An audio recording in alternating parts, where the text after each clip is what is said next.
President of the United States weighs in on the draft. Look at what he had to say. Quote, "What is wrong with NFL owners? Are they stupid? Deion Sanders was a great college football player and was even greater in the National Football League. He's also a very good coach, streetwise and smart. Therefore, Shedeur, his quarterback's son, has phenomenal genes and is all set for greatness. He should be picked immediately by a team that wants to win. Good luck, Shedeur, and say hello to your wonderful father." So we know how the President of the United States feels about primetime Deion Sanders. And Caroline Leavitt, White House press secretary, she said that the president said something and suddenly he was picked. She did add a few rounds later, like that's not a big deal. Clearly she's not bad. Football is not her expertise because it's a few rounds later. That's the whole point of why this is a big story. He should have been picked in the first round. He didn't go until the 5th round. Nevertheless, that's really not an issue right now worth discussing compared to what we've got to get into. Because I already broke down my feelings on that on Saturday. But do y'all remember what happened to Shedeur on Friday, the second day of the draft? Sanders received a phone call from someone pretending to be Saints general manager Mickey Loomis. For those of you who didn't see it, please check it out. Hello? Hey, is this Shedeur? You got that call? Yeah, what's going on? Hey, this is Mickey Loomis here, the GM of the New Orleans Saints. Say it one more time for me. This is Mickey Loomis here, GM of the Saints. How you doing? Good, how are you, man? Good, been waiting on you. Go! Yeah, we have. It's been a long wait, man. No, for sure. We're going to take you with our next pick right here, man. Yeah. Yes, sir, let's be legendary. Hey, but you're going to have to wait a little bit longer, man. Okay. Sorry about that. Ready to go! What does that mean? What? What'd he say? I don't know. How you gonna ask us what it means and you was on the phone? You heard that? You said you're not. So it turns out the phone call was a prank from Jax Ulbrich, who actually taped the incident. Jax is the son of Atlanta Falcons defensive coordinator Jeff Ulbrich. The Falcons said that 21-year-old Jax wrote down Shedeur's number from his father's open iPad while visiting his parents' home. He apologized on Sunday, issuing this statement, reading in part, quote, "On Friday night, I made a tremendous mistake. Shedeur, what I did was completely inexcusable, embarrassing, and shameful. I'm so sorry I took away from your moment. It was selfish and childish.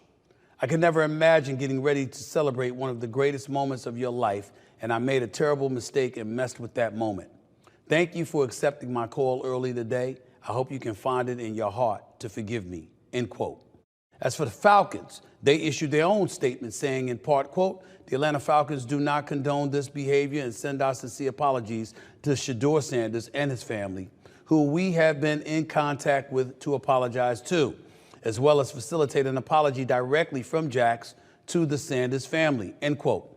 Finally, the Falcons said in their statement that Jeff Ulbrich was not aware of the data breach or the prank call until after the fact, end quote. Let me say this.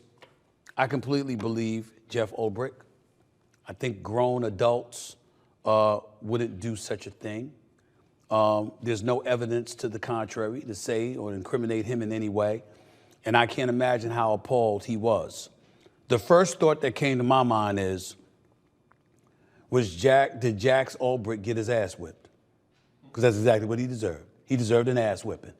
He deserved his father strolling up to whatever school he's in and whipping his ass in front of the students.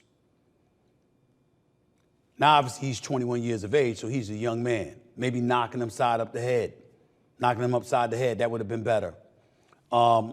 We can say that Shedeur Sanders will forgive, and it's always good to forgive because when you don't forgive, you're wearing that on your sleeves. And you're taking up and you're giving that space in your life and in your soul. And why would anybody need to do that? But does Jax Ulbrich deserve it so easily? No, he does not. He should be embarrassed. He should be ashamed. Now, when I was on my day job on First Take on ESPN earlier today, I said that I wasn't going to show, like a photo of him. But I didn't know this social media post was out and everybody had already seen it because I hadn't seen it. I heard about it, but I didn't see it. So considering the fact that this idiot taped it anyway with himself on camera, hell, what you want me to do? Because what we saw was Shedeur Sanders' reaction. And look at what he said. You looking forward to coming? Well, unfortunately, you're going to have to wait a little bit longer. So he called just to make him feel like garbage. And I'm supposed to believe that you're sorry? No, you're sorry because you know that you almost cost your father his job and his career. You're 21 years of age and you would do something like that. You're 21 years of age and you would be that cruel, that classless, that insensitive. That's bad enough. But clearly you gave absolutely positively no thought to your father because you were on camera.